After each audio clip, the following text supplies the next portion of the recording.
کر آ گئے ہیں سفر سے، وطن سے میں پہنچ گئے ہیں، گھر میں داخل ہو رہے ہیں، اور ہم اس حال میں بھی اپنے رب کی جناب میں توبہ بھی کر رہے ہیں، رجوع کر رہے ہیں اللہ کی جناب میں، اور اپنے رب کی حمد کرتے ہوئے داخل ہو رہے ہیں۔ آئبون تائبون لربنا حامدون۔ اسی طرح آپ بازار جائیں، اس کے بعد اپنے گھر میں داخل ہو تو یہ دعا پڑھیں، تو یہ گویا یہ بہت ہی ایک یوں سمجھیے مبارک، بہت سی اس کے اندر برکات ہوں گی۔ تو اس میں بھی لفظ آبا یعوب و اوبن، تابا یتوب و توبن، یہ دونوں کے بہت قریب آ گئے۔ آئبون تائبون لربنا حامدون، توبو الی اللہ۔ اب الہ کو نوٹ کیجئے، یہ توبہ کا لفظ بھی بہت سے ایسے الفاظ میں سے عربی زبان کے، جیسا کہ اس سے پہلے ہم دیکھ چکے ہیں کہ ایک لفظ ہے رغبہ، رغبت جسے اردو میں ہم بولتے ہیں۔ رغبہ الہ ہوگا تو کسی شے کی طرف رجحان ہونا، اس کی طلب پیدا ہو جانا، اس کی خواہش پیدا ہو جانا، اور رغب عن ہوگا تو کسی چیز سے متنفر ہو جانا، دور ہٹ جانا، دور چلے جانا۔ ورب ایک ہی ہے، پریپوزیشن کی چینج سے بالکل برعکس نتیجہ نکل آیا۔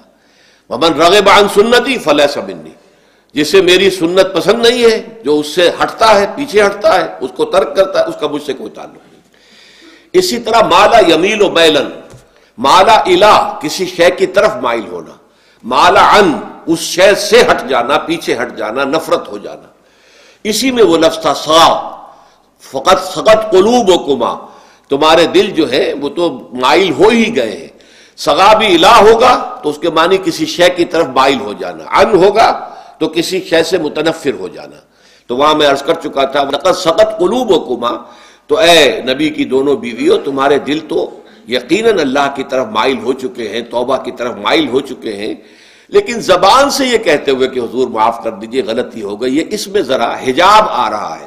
ظاہر بات ہے شوہر اور بیوی کے درمیان جس طرح کا تعلق ہوتا ہے تو اس میں یہ کہ بسا اوقات اپنی غلطی کو واضح الفاظ میں تسلیم کرنے میں کچھ ہچکچاہٹ سی ہوتی ہے۔ تو وہ ایک کیفیت تھی کہ تمہارا دل تو مائل ہو چکا ہے، لیکن یہ کہ تم ذرا زبان سے بھی کہو، اقرار کرو۔ اسی طریقے سے یہ لفظ توبہ ہے، توبہ الہ ہے، کسی کی جناب میں توبہ کرنا۔ جب اللہ تعالیٰ کی طرف توبہ کا لفظ آئے گا تو توبو الی اللہ توبۃ نصوحا، اللہ کی جناب میں توبہ کرو۔ اور جب اللہ تعالیٰ توبہ کرتا ہے، یہ لفظ جو ہے دو طرف استعمال ہوتا ہے، تواب بندہ بھی ہے، تواب اللہ بھی ہے۔ اللہ تواب ہے، بہت توبہ کا قبول کرنے والا، بندہ تواب ہے، بہت زیادہ توبہ کرنے والا۔ وہ حدیث میں آپ کو سنا چکا ہوں، کل بنی آدم خطاؤون وخیر الخطائین التوابون، تمام بنی آدم نہایت خطا کار ہیں، گناہ گار ہیں، غلطیاں ہوتی ہیں، خطائیں ہوتی ہیں، لیکن ان خطا کاروں میں بہتر لوگ وہ ہیں جو بہت توبہ کرنے والے، رجوع کرتے، پلٹتے ہیں، ان میں پشیمانی پیدا ہو جاتی ہے اور وہ اللہ تعالیٰ کی جناب میں رجوع کرتے ہیں، تو وہ تواب ہیں، بہت زیادہ توبہ کرنے والے۔ لیکن اللہ کی جناب میں توبہ جب بندہ کرتا ہے تو وہ الہ آئے گا، تابہ الہ، اس نے توبہ کی اللہ کی جناب میں۔ اللہ توبہ کرتا ہے یعنی اللہ تعالیٰ جو ہے اپنی نظر شفقت اور نظر رحمت جو پھیرنی تھی اس نے، کہ ایک بندے نے گناہ کیا ہے، میرے حکم کی جو ہے خلاف ورزی کی ہے، معصیت کا ارتکاب کیا ہے، تو اللہ تعالیٰ اپنی رحمت اور شفقت کی نگاہ اس سے ہٹا لیتا ہے۔ لیکن جب بندہ توبہ کرتا ہے تو پھر اللہ تعالیٰ بھی رجوع فرماتا ہے اور اپنی شفقت اور رحمت اور مغفرت کے ساتھ بندے کی جانب متوجہ ہو جاتا ہے۔ لیکن وہاں تابہ اعلیٰ آئے گا، تم علینا، اے پروردگار ہماری توبہ کو قبول فرما، وہ اعلیٰ کے ساتھ آئے گا۔ ہم جب توبہ کریں گے تو وہ الہ کے ساتھ آئے گا۔ تو یہاں فرمایا توبو الی اللہ، اللہ کی جناب میں توبہ کرو، پلٹو، رجوع کرو، اور توبۃ نصوحا، خالص توبہ۔ اس کی جو وضاحت تھوڑی سی میں ابھی کر چکا ہوں کہ خالص توبہ سے مراد کیا ہے۔ یہ نہیں کہ بس توبہ کی ورد ہو رہا ہے اور توبہ جو ہے وہ اس کے کلمات زبان سے ادا کیے جا رہے ہیں۔ بعض لوگ ہیں وہ جو آیت کریمہ ہے اس کا 1.25 لاکھ کا ہو رہا ہے، ورد ہو رہا ہے، کتنا ہو رہا ہے، اس کی تسبیح پڑھ رہے، اس سے کچھ نہیں ہوتا جب تک کہ دل کے اندر گناہ سے نفرت پیدا نہ ہو جائے، حقیقی پشیمانی نہ ہو کہ یہ مجھ سے بہت غلط حرکت سرزد ہوتی رہی ہے، پختہ ارادہ نہ ہو کہ آئندہ یہ کام نہیں کروں گا یا کروں گی، اور یہ کہ بالفعل بھی اس کام کو چھوڑ دے۔ یہ 3 شرطیں کم سے کم ہیں ان چیزوں میں کہ جو حقوق اللہ میں سے اللہ تعالیٰ کے حقوق، ان میں کوتاہی ہوئی ہے، ان میں غلطی ہوئی ہے، اس میں انسان نے کسی معصیت کا ارتکاب کیا ہے، تو 3 شرطیں۔ حقیقی پشیمانی نمبر 1، جس کے لیے میں نے اقبال کا شعر آپ کو سنایا تھا، جو بالکل نوجوانی کے دور میں انہوں نے کہا تھا، اور کسی، اب میں نام بھول رہا ہوں، کوئی بہت بڑے شاعر تھے، استاذ تھے، اساتذہ، استاذ الشعراء، انہوں نے کہا تھا کہ میاں صاحبزادے اس عمر میں، اور یہ شعر اس قدر اونچا شعر ہے کہ موتی سمجھ کے شان کریمی نے چن لیے قطرے جو تھے میرے عرق انفعال کے۔ انفعال کہتے ہیں شرمندگی کو، کہ میں جب شرمندہ ہوا کہ میں اللہ کی جناب میں یہ کیا حرکت کر بیٹھا، تو اس سے میرے پیشانی پر جو پسینے کے قطرے رونما ہوئے، اللہ تعالیٰ نے ان کو موتی سمجھ کے چن لیا۔ اللہ تعالیٰ کو بندے کی توبہ سے اتنی خوشی ہوتی ہے۔ وہ حدیث بھی میں آپ کو سنا چکا ہوں کہ تم اندازہ کرو، ایک شخص ہے کہ جو ایک ریگستان میں لقودق صحرا میں سفر کر رہا تھا، اس کا ایک اونٹ تھا جس پر وہ سفر کر رہا تھا، اسی پر اس کا جو بھی راستے کا کچھ کھانا وانا تھا، خوراک تھی، وہ بھی، اس کی پوٹلیاں بھی تھیں، اور پانی کی چھاگل بھی بندھی ہوئی تھی۔ تھوڑی دیر کے لیے وہ ایک درخت کے سائے میں بیٹھ گیا استراحت کے لیے، وہ اسی میں آنکھ لگ گئی اس کی۔ اب جب آنکھ کھلی تو دیکھا کہ اونٹ غائب ہے۔ اب اونٹ گویا کہ اس کی زندگی کا واحد سہارا، کہاں جائے گا اب بغیر اونٹ کے؟ اس دوڑا دائیں بائیں، شمال جنوب مغرب مشرق، سب میں کہیں جہاں تک وہ کر سکتا تھا اسے کہیں اونٹ نظر نہیں آیا۔ تو پھر وہ اسی درخت کی سائے میں آ کر بیٹھ جاتا ہے موت کے انتظار میں کہ اب تو موت ہی آئے گی، نہ کھانے کو کچھ، نہ پینے کو پانی، نہ سواری کہ میں کہیں یہاں سے نکل سکوں۔ اچانک دیکھتا ہے کہ وہ اونٹ تو کھڑا ہوا ہے اور وہ سامان بھی موجود ہے۔ تو اس میں فرط مسرت کی وجہ سے خوشی اتنی شدید ہوتی ہے اسے کہ وہ کہنا تو یہ چاہتا ہے اے اللہ میں تیرا بندہ ہوں، تو میرا رب ہے، لیکن وہ کہہ یہ بیٹھتا ہے اے اللہ میں تیرا رب ہوں، تو میرا بندہ ہے۔ یعنی اتنا وہ اپنے اس میں حواس کھو بیٹھتا ہے خوشی کی وجہ سے۔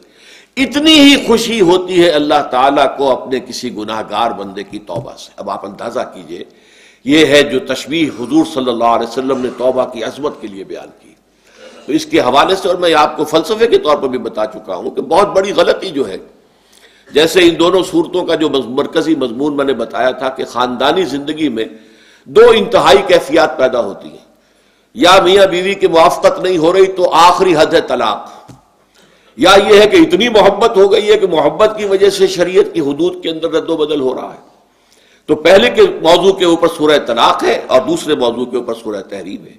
تو طلاق کے معاملے میں بھی عیسائیوں سے جو بہت زیادہ غلطی، بہت بڑی سرزد ہوئی، وہ یہ ہے کہ حضرت عیسیٰ نے یہ فرمایا تھا کہ جو شخص اپنی بیوی کو طلاق دیتا ہے گویا کہ ناحق، وہ گویا کہ اس سے زنا کرواتا ہے۔ یعنی یہ کہ طلاق ہو گیا اس کو، اب وہ بیچاری جو ہے وہ بے شوہر کے ہے، عام طور پر مطلقہ سے کوئی شادی نہیں کرتا، تو اب اس کے فتنے میں مبتلا ہونے کا امکان موجود ہے، وہ زناکاری پر آمادہ ہو سکتی ہے۔ تو جس شخص نے اسے غلط طلاق دی تھی در حقیقت وہ ذمہ دار ہوگا اس زناکاری کا جو وہ کر رہی ہے۔ یہ اصل میں ایک اخلاقی تعلیم تھی جس کو کہ انہوں نے قانونی سمجھ لیا اور طلاق کا دروازہ بند کر دیا، حالانکہ شریعت موسوی میں طلاق کا راستہ کھلا تھا جیسے شریعت محمدی میں، کہ اگر کوئی صورت ایسی ہے کہ مزاج نہیں مل رہا ہے تو ٹھیک ہے، علیحدہ ہو جاؤ، سیپریشن کا راستہ کھلا ہوا ہے۔ اگرچہ اللہ کو حلال چیزوں میں سب سے زیادہ ناپسند طلاق ہے، اللہ چاہتا یہی ہے کہ یہ بندھن بندھ جائے تو بندھا رہے ساری عمر، لیکن یہ کہ یہ بھی نہیں ہے کہ گھر کے اندر چخ ہوتی رہے، چپکنش چلتی رہے، گھر کے اندر چین نہ رہے، راحت نہ رہے، باہمی اعتماد نہ ہو، اور پھر بھی وہ بندھن بندھا رکھا جائے، اس کا کوئی فائدہ نہیں۔ تو قانون وہ تھا، لیکن اخلاقی تعلیم یہ تھی، جیسے حضور نے فرمایا ابغض الحلال عند اللہ الطلاق۔ لیکن ساتھ ہی میں نے وہ حدیث بھی آپ کو سنا دی کہ جو شخص اپنی بیوی کی جو بھی اس کی روش ہے اس سے سخت نالاں ہے، شکایتیں کرتا پھرتا ہے دوسروں سے، طلاق نہیں دیتا، تو اللہ تعالیٰ اس کی دعا سنتا ہی نہیں کہ جب میں نے تمہارے لیے راستہ کھلا ہوا تھا وہ تم اختیار نہیں کر رہے۔